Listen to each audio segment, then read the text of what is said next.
Hello， 大家好，欢迎收看第297的亚当球鞋，我是亚当。今天我们一起来聊聊这双来自阿迪达斯的 Dunk Issue 5米切尔的第5代战靴。本期视频由您的点赞赞助播出。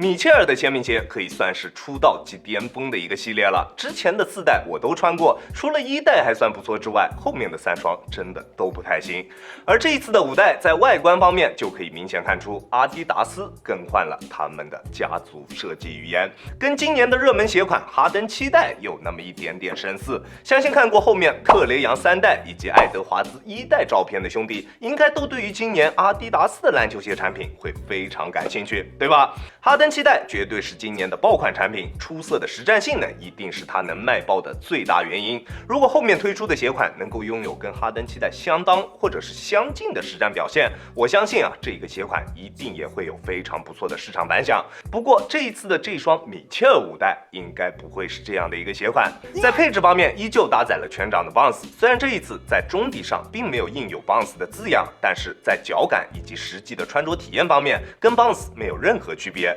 在重量方面，单支42码389克，重量表现还算不错，并且它的整体重量布局也比较合理，穿在脚上的体感重量还是比较不错的。在尺码选择方面，我平时耐克穿42.5，李宁穿42，这一双鞋我选择42码还是比较合适的，你可以适当参考一下。球鞋的鞋院宽度比较适中，基本上大部分脚型的兄弟都可以选择这一个鞋款。如果你的脚特别的宽我还是建议你选大一个尺码，这样应该可以得到更好一些的穿着体验。在选择了正确的尺码之后，这一双鞋可以提供给你非常优秀的包裹体验。球鞋的鞋舌内侧是与鞋面缝合在一起的，外侧则用一根弹力带与中底相连。内靴的开口非常大，对于高脚背的兄弟非常友好，并且拉紧鞋带之后，鞋面能够从两侧均衡的加压，包覆住你的双脚，包裹的紧致程度以及舒适度都非常不错，并且在动态锁定方面的表现也十分优秀。在运动的过程中，鞋面依旧能够很好的包裹住双脚，在做变向或者是对抗蹬地动作的时候，脚在鞋内几乎不会出现位移，在急停急起的时候也完全不会出现掉跟或者是顶脚趾的情况，包裹表现十分出色。而它这个好像是复合材料的鞋面材质，在强度方面的表现也非常棒，并且它的中底在前后掌都做出了明显的上翻，还有这个额外的 TPU 材料进行进一步的补强，不管做什么动作，鞋面都可以很好的兜住双脚。但是它的这一种鞋面材料可以说是完全不透气，虽然鞋面上打了非常多的透气孔，但是穿它打球还是能感觉到非常明显的无脚感，透气性真的特别糟糕。注重透气性的兄弟们还是不要考虑这一个鞋款了。在中底方面，整体的体验依旧是 Bounce 一直以来的一贯水准，并没有什么提升。中底的厚度比较适中，场地感表现还算不错，并且反应性也十分优秀。在发力突破的过程中，中底完全不会有泄力的感觉出现。但是如果你想要它的中底能提供多明显的力反馈，那它并不能满足你的需求。可能搭载前掌 Zoom 的篮球鞋，或者搭载超临界中底的篮球鞋会更加适合你。缓震水平也依旧是刚刚好够用的一个水准。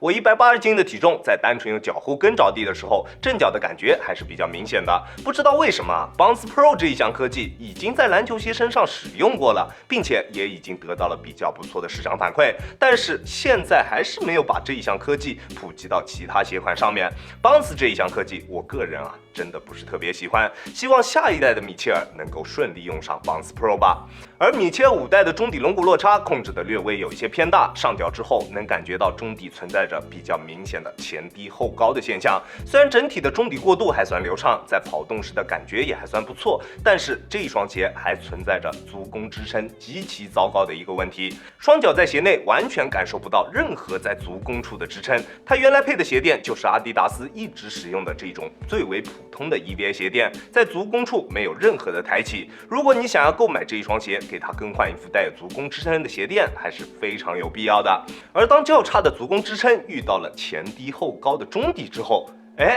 对于足弓处的压力就会变得更大。穿着时间长了之后，足弓会出现非常明显的疲惫感，这一点应该可以说是这一双鞋身上最大的一个问题了，大家一定要注意一下。而在中底的抗扭水平方面，它的表现依旧十分出色，不管做什么动作，整体的鞋身姿态都能够保持得非常不错，不会出现夸张的形变，应对高强度的比赛也完全不虚。在大底方面表现的也同样十分出色，抓地优秀，吸灰控制做的也非常棒，在有灰尘的场地上面打球，只需要时不时的用手擦拭一下鞋底，就能拥有出色的抓地表现。不过它在耐磨方面的表现就比较一般了，大底的橡胶在硬度计的测试下，读数在65左右，用来打室外的塑胶场地没有什么太大的问题，但是如果要用来打水泥地的话，就会有一些困难了。在稳定性方面的表现，还是跟之前米切尔的鞋款一样，表现非常棒。宽大的大底加上合适的中底重心以及偏硬的中底材料，都让这一双鞋拥有了非常出色的稳定性表现。不过它在灵活性方面的表现也同样跟以往的米切尔签名鞋一样，并不是特别灵活。这一点你在购买之前就必须要考虑清楚了，你更注重的是灵活性还是稳定性？考虑清楚了之后再去购买，好吧？这一双鞋亚当球鞋主观评级 B 减，虽然它的整体外观确实有着非常大的进步，但是在实战方面的表现依旧不是特别出色。现在700左右的价格，我绝对不推荐大家去进行购买。如果不着急啊，还是等到它掉到个300左右再去考虑就行了。中底方面的表现依旧跟之前搭载 Bounce 的篮球鞋没有什么太大的区别，并且在足弓支撑这一块的表现啊，真的是有点太糟糕了。确实在鞋面方面，相比之前的几代有着挺大的一个进步，如果跟自家之前出的几代相比，确实它的表现要更好，但是放到现在的篮球鞋市场上面，它的实战性能只能排在中下游的一个水平。想要购买这双鞋的兄弟一定要考虑清楚，如果你单纯只是为了这个外观而去冲，我没有意见，但是如果你想要的是更出色的实战性能，那它一定会让你失望。相信我，400以内购买它，你才不会觉得亏。OK， 这就是本期视频的全部内容了，再次感谢大家观看本期的亚当球鞋，一切从实战出发，我是亚当，那我们下期视频再见吧，大家有空来做 ，peace。